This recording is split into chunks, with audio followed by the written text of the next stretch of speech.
नमस्कार विद्यार्थियों, दुष्यंत विद्यापीठ की ऑनलाइन क्लास में आपका स्वागत है। विषय राजनीति विज्ञान। हम पढ़ रहे हैं संसद के बारे में। आज टॉपिक है संसद के कार्य या शक्तियां हैं कि भारतीय संसद क्या क्या कार्य करती हैं, क्या क्या उसको शक्तियां प्राप्त हैं। हम यहाँ पर उससे केवल जो मुख्य मुख्य कार्य दिए गए हैं उनका ही अध्ययन करेंगे। देखो कि संसद किसी भी देश की क्या है, कानून निर्माण करने वाली सर्वोच्च संस्था है। उसके पास देश से संबंधित नीतियां बनाने का क्या दिया गया है, अधिकार दिया गया है। तो वो अनेक कार्य करती हैं, उसके पास अनेक शक्तियां प्राप्त हैं। उनमें से मुख्य कार्य, मुख्य शक्तियां निम्न प्रकार से हैं।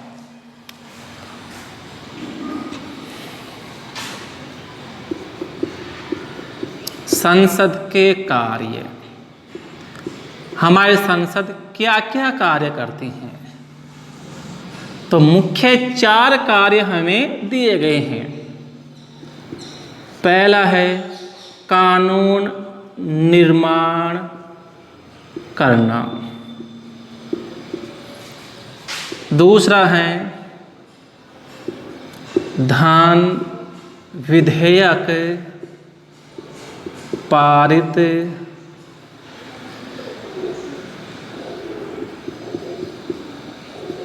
करना। तीसरा है संविधान संशोधन करना। और चौथा कार्य है कार्यपालिका पर नियंत्रण। इस प्रकार और भी अनेक कार्य हैं, लेकिन मुख्य कार्य क्या है? ये कार्य संसद के कार्य, शक्तियां कि संसद मुख्य रूप से कौन कौन से कार्य करती हैं। कानून निर्माण करना, कानून का निर्माण करती हैं, देश के लिए कानून बनाती हैं, धन विधेयक पारित करती हैं, संविधान में संशोधन करती हैं तथा कार्यपालिका या हम कहें मंत्रिमंडल पर नियंत्रण रखती हैं। इस प्रकार ये मुख्य 4 कार्य हैं। इसके अलावा चुनाव भी करवाती हैं, विचार विमर्श भी करती हैं। लेकिन हमारी किताब में क्या है, 4 मुख्य कार्य दिए गए, यही हमें ध्यान में रखना है। तो पहला कार्य हमारा है कानून निर्माण करना।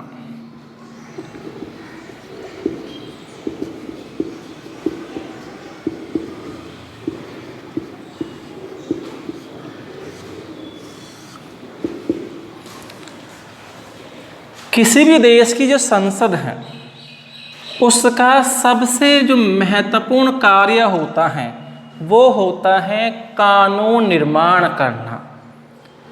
किसी भी देश के जो समय है, आवश्यकता है, उनको ध्यान में रखकर वहाँ अनेक कानून बनाए जाते हैं। कानून बनाने के लिए विधेयक लाया जाता है।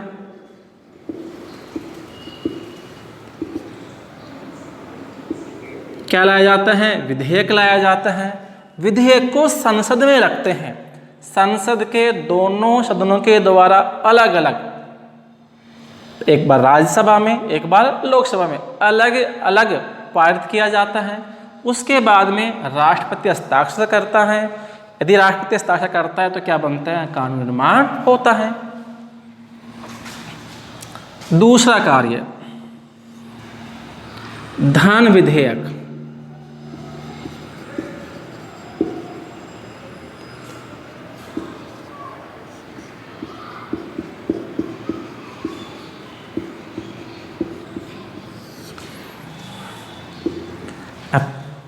दूसरा कार्य है धन विधेयक पारित करना। अब देखो धन विधेयक क्या है कि राज्य की आय से संबंधित, राज्य चाहे देश का हो चाहे क्या कहो, राज्य का हो, राज्य के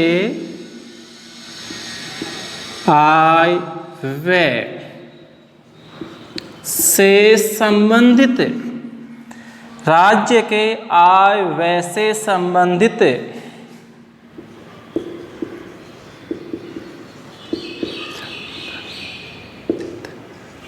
जो भी विधेयक होता है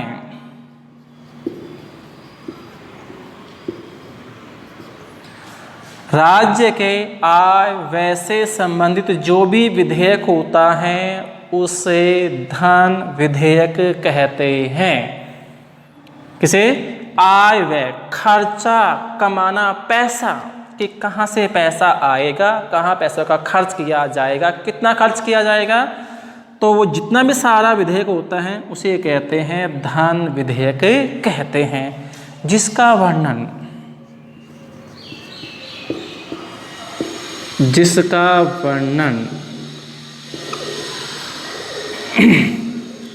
अनुच्छेद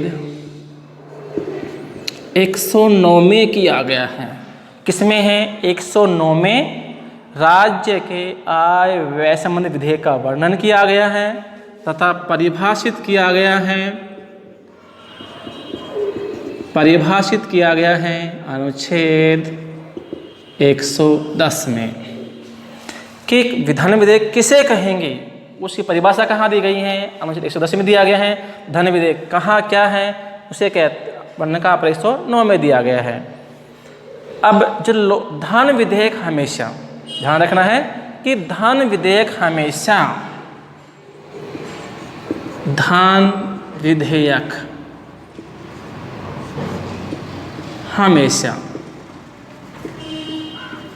सर्वप्रथम लोकसभा में ही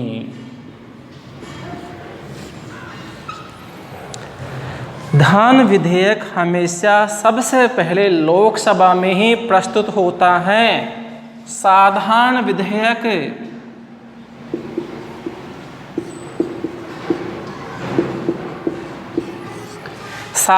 विधेयक संसद के किसी भी सदन में प्रस्तुत किया जा सकता है, चाहे लोकसभा में चाहे राज्यसभा में। संविधान संशोधन विधेयक भी संसद के किसी भी सदन में प्रस्तुत किया जा सकता है, लेकिन धन विधेयक हमेशा सबसे पहले लोकसभा में ही पारित होता है। लोकसभा अध्यक्ष ही तय करता है कि कोई विधेयक धन विधेयक है या नहीं है, इसलिए कहाँ होता है? लोकसभा में ही पारित होता है। धन विधेयक के बारे में अंतिम निर्णय लोकसभा अध्यक्ष ही करता है और धन विधेयक के बारे में अंतिम शक्ति लोकसभा को ही दी गई है। तो लोकसभा में क्या होता है? मान लो धन विधेयक पारित हो जाए, लोकसभा में धन विधेयक के पारित होने के बाद कहा जाएगा? राज्यसभा में। धन विधेयक के पारित होने के बाद ही वो लोकसभा में धन विधेयक पारित होगा, उसके बाद में कहा जाएगा? राज्यसभा में हो जाएगा।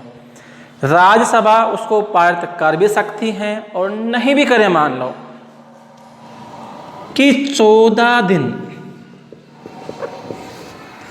क्या बहुत महत्वपूर्ण बात है, यदि 14 दिन के अंदर राज्यसभा धन विधेयक को पारित कर दे तो ठीक है, अन्यथा 14 दिन के बाद में अपने आप राज्यसभा द्वारा विधेयक क्या होगा? पारित मान लिया जाएगा। कितने दिन बाद में? 14 दिन। तो राज्यसभा केवल 14 दिन तक ही विधेयक को अपने पास में, कौन सा विधेयक? धन विधेयक सिर्फ। कौन सा? धन विधेयक, साधारण विधेयक नहीं, संविधान संशोधन विधेयक नहीं, केवल धन विधेयक को राज्यसभा 14 दिन तक अपने पास में रख सकती है, अन्यथा वो उसके द्वारा पारित मान लिया जाता है। तो धन विधेयक पर अंतिम शक्ति किसको प्राप्त है? लोकसभा को प्राप्त है। इसकी परिभाषा अनुच्छेद 110 में दी गई है। ये इसका हो गया दूसरा कार्य। कौन सा है? धन विधेयक पारित करना। तीसरा कार्य देखते हैं।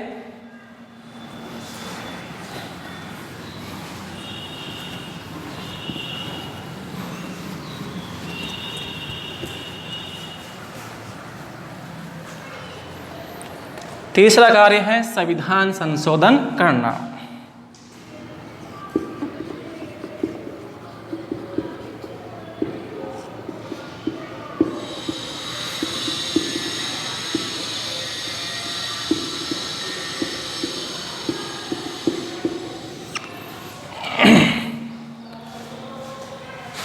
संसद का तीसरा कार्य है संविधान संशोधन करना। तो किसी भी देश में के संविधान में संशोधन करने के लिए वहाँ की संसद की अनुमति लेना आवश्यक है। भारतीय संविधान में संशोधन करने के लिए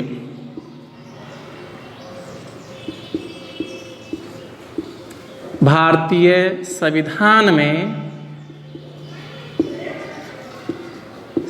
संशोधन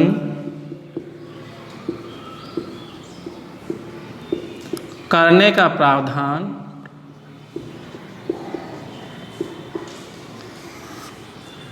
अनुच्छेद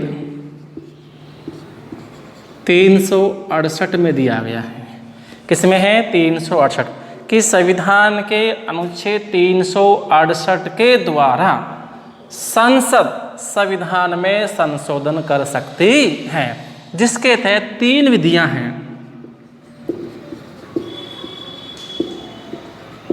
3 विधियां दी गई हैं। कितनी विधियां हैं? 3 विधियां हैं भारतीय संविधान में संशोधन करने के लिए। पहली विधि साधारण बहुमत,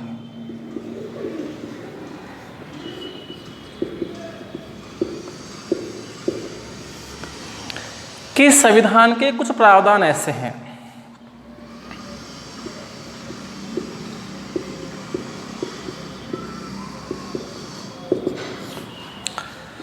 संविधान के कुछ प्रावधान ऐसे हैं जिनमें संशोधन करने के लिए, बदलाव करने के लिए संसद के साधारण बहुमत की आवश्यकता होती है। साधारण बहुमत का मतलब है उपस्थित सदस्य संख्याओं का 2/3 बहुमत, कि संसद में जितने सदस्य क्या हैं? उपस्थित हैं, उन सदस्यों का साधारण बहुमत के द्वारा संविधान के कुछ भागों में संशोधन किया जा सकता है। जैसे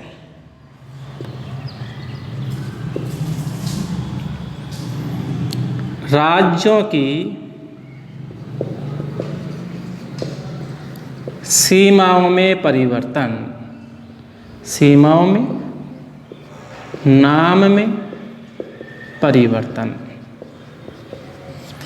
कि किसी भी राज्य की सीमा में परिवर्तन करना है, उसका नाम बदलना है, एक राज्य के 2 राज्य बनाने हैं या 2 राज्यों को एक राज्य बनाना है, तो संसद में साधारण बहुमत की आवश्यकता होती है। दूसरा है विशेष बहुमत,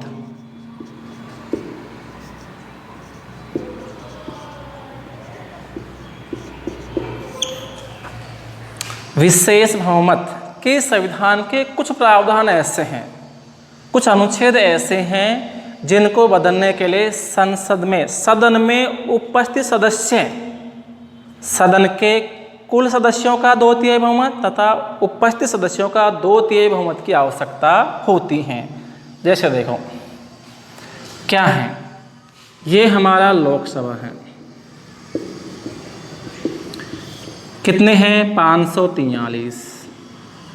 कुल सदस्य कितने हैं? 543 सदस्य हैं।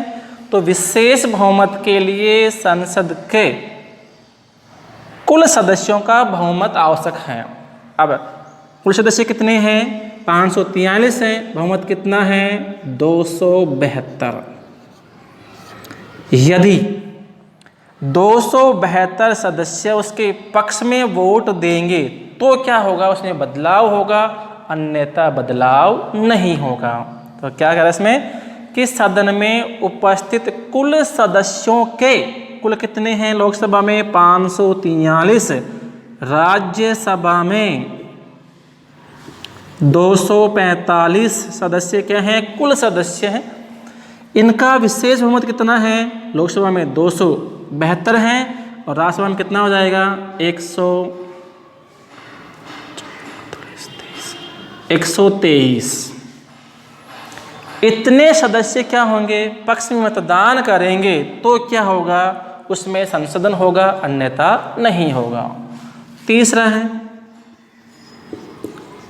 विशेष बहुमत प्लस आधे राज्यों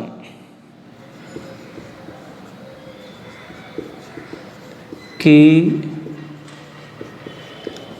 विधानसभाओं की सहमति।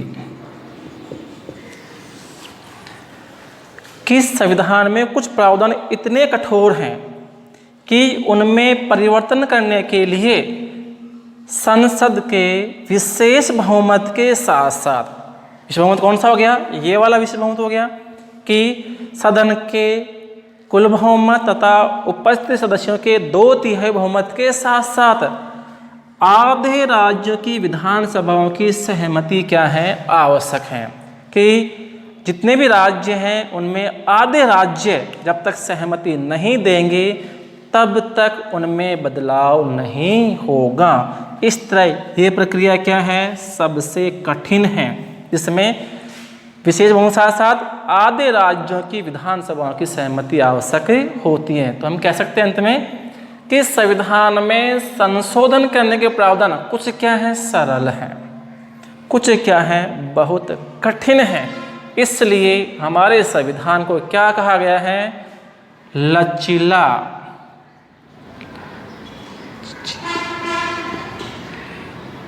और कठोर का समावेश या मिश्रण। कि भारत का संविधान क्या है, लचीला भी है और कठोर भी है। लचीला कैसे, कुछ प्रावधान इतने सरल हैं आसानी से हम उसको बदल सकते हैं, कुछ प्रावधान क्या इतने कठोर हैं, बदलने के लिए विशेष बहुमत और आधे राज्यों की विधानसभाओं की सहमति आवश्यक होती है, जिनको हम आसानी से नहीं बदल सकते हैं। तो इसका तीसरा कार्य कौन सा हो गया है, संविधान संशोधन करना।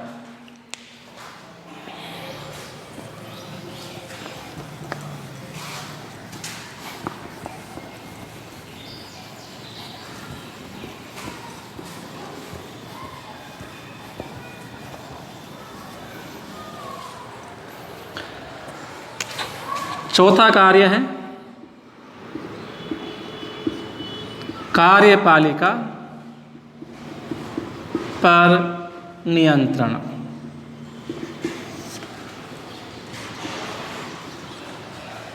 कि जो कार्यपालिका है, हम इसे मंत्रिमंडल भी कह सकते हैं,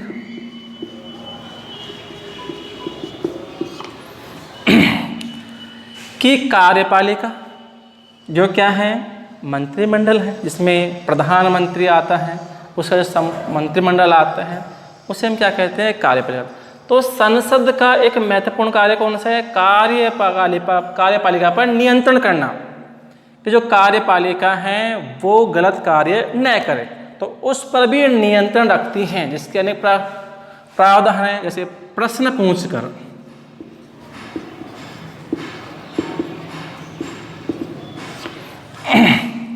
कि जो मंत्री हैं कोई भी प्रस्ताव ला रहे हैं, कोई भी विधेयक ला रहे हैं, कोई भी बात कर रहे हैं, तो उनसे क्या करते हैं, जो सदस्य होते हैं, अन्य दल के जो सदस्य होते हैं, क्या करते हैं, प्रश्न पूछते हैं कि आप ये प्रस्ताव क्यों ला रहे हैं, इससे क्या होगा, उसका विरोध करते हैं।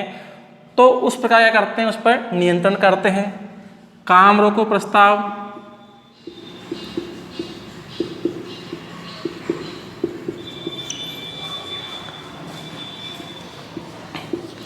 कि संसद में जो कार्य चल रहा होता है, जो विधेयक लाते हैं उसको बीच में रोकने का कार्य करते हैं, उसको पारित होने नहीं देते हैं, वहाँ पर हल्ला करते हैं, ताकि क्या हो, विरोध करते हैं, ताकि क्या हो, वो कार्य पूरा न हो सके। बहिष्कार, कि जो मंत्रिमंडल हैं वो कोई प्रस्ताव ला रहे हैं, तो संसद सदस्य जो अन्य सदस्य हैं क्या करते हैं, सदन से बाहर चले जाते हैं। तो ऐसा करते हैं, बहिष्कार करते हैं। विरोध करना,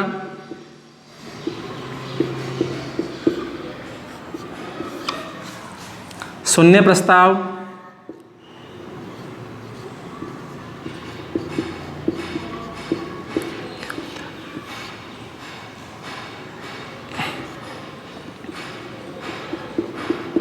आदि के द्वारा जो संसद है वो कार्यपालिका मंत्रिमंडल पर अनेक प्रस्तावों के द्वारा क्या करती हैं, नियंत्रण रखती हैं, ताकि हैं जो मंत्री हैं वो देश विरोधी कार्य न करें।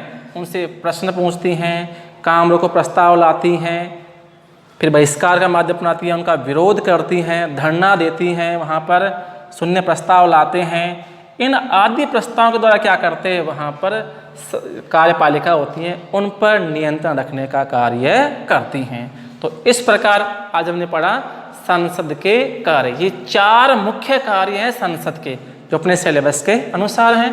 पहला है कानून निर्माण करना, दूसरा है धन विधेयक पारित करना, तीसरा है संविधान संशोधन करना और चौथा है कार्यपालिका पर नियंत्रण। थैंक्स आज के लिए।